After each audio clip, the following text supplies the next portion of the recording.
Assalamualaikum warahmatullahi wabarakatuh. Perkenalkan, nama saya Lola Dwira dengan NIM 23041030-143 dengan dosen pengampu Bapak Antoni SH MHum dengan mata kuliah Hukum Acara Pidana.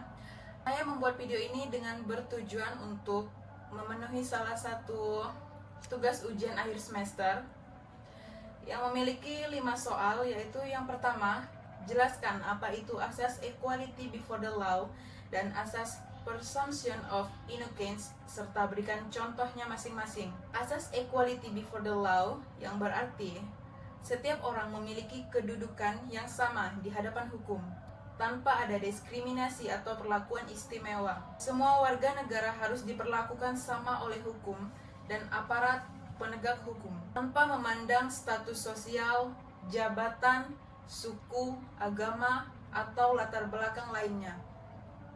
Asas ini menjamin perlindungan hukum yang adil dan setara bagi setiap individu. Yakni ada beberapa contohnya, yaitu pemberian bantuan hukum kepada masyarakat miskin atau yang tidak paham hukum agar mereka juga mendapatkan akses keadilan yang sama dengan orang yang mampu secara ekonomi. Dalam proses peradilan, terdapat pejabat negara maupun warga biasa harus diperlakukan sama dan tidak ada pengecualian dalam penerapan hukum. Asas presumption atau of innocence yang artinya praduga tak bersalah menyatakan bahwa setiap orang yang dituduh melakukan tindak pidana harus dianggap tidak bersalah sampai ada putusan pengadilan yang menyatakan sebaliknya secara sah dan final. Beban pembuktian ada pada pihak penuntut, bukan pada terdakwa. Asas ini melindungi hak-hak tersangka dan terdakwa dalam proses pengadilan. Contohnya yaitu seorang tersangka dalam kasus kriminal tidak boleh diperlakukan seolah-olah sudah bersalah sebelum pengadilan memutuskan secara resmi bahwa ia bersalah.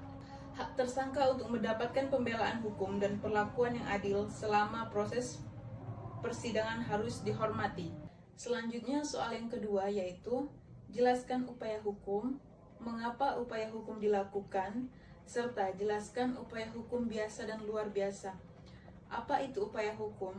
Upaya hukum adalah hak yang diberikan oleh undang-undang kepada seseorang atau badan hukum untuk menolak atau melawan putusan hakim yang dianggap tidak adil atau merugikan kepentingannya. Upaya hukum ini bertujuan untuk mendapatkan keadilan melalui proses pengadilan yang lebih tinggi atau melalui pemeriksaan kembali putusan yang sudah berkekuatan hukum tetap. Mengapa upaya hukum ini dilakukan? Karena pihak yang merasa dirugikan oleh putusan pengadilan ingin mendapatkan keadilan yang lebih baik untuk mengoreksi kesalahan atau kehilapan hakim dalam putusan sebelumnya, untuk mengajukan bukti baru yang tidak ditemukan saat persidangan pertama, untuk memastikan kesatuan penafsiran hukum dan kepastian hukum. Soal yang ketiga yaitu apa itu proses penyelidikan dan penyidikan, serta tindakan apa saja yang menyertai dalam proses penyelidikan dan penyidikan tersebut. Penyelidikan yaitu pada pasal 1 angka 5 Kitab Undang-Undang Hukum Acara Pidana menyebutkan bahwa penyelidikan adalah serangkaian tindakan penyelidik untuk mencari dan menemukan suatu peristiwa yang diduga sebagai tindak pidana dengan tujuan untuk menentukan dapat atau tidaknya suatu perkara itu ditingkatkan ke tahap penyidikan menurut tata cara yang diatur dalam Kitab Undang-Undang Hukum Acara Pidana.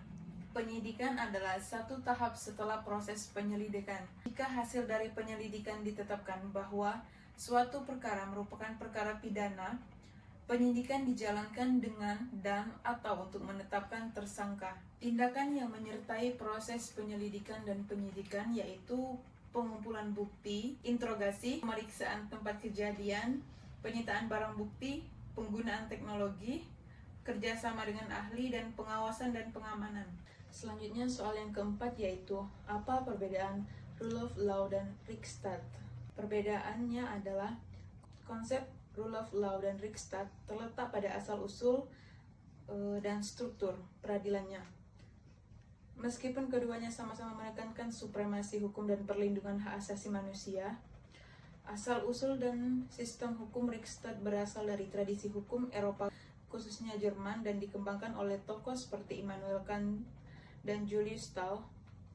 Konsep ini menekankan negara berdasarkan hukum yang adil dan baik, dengan norma objektif dan harus dipenuhi, termasuk aspek moral dan etika dalam hukum. Riksdag dikenal adanya dua jenis peradilan, yaitu peradilan umum dan peradilan administrasi, yang membedakan antara pelanggaran hukum oleh warga dan penyalahgunaan wewenang oleh pejabat negara.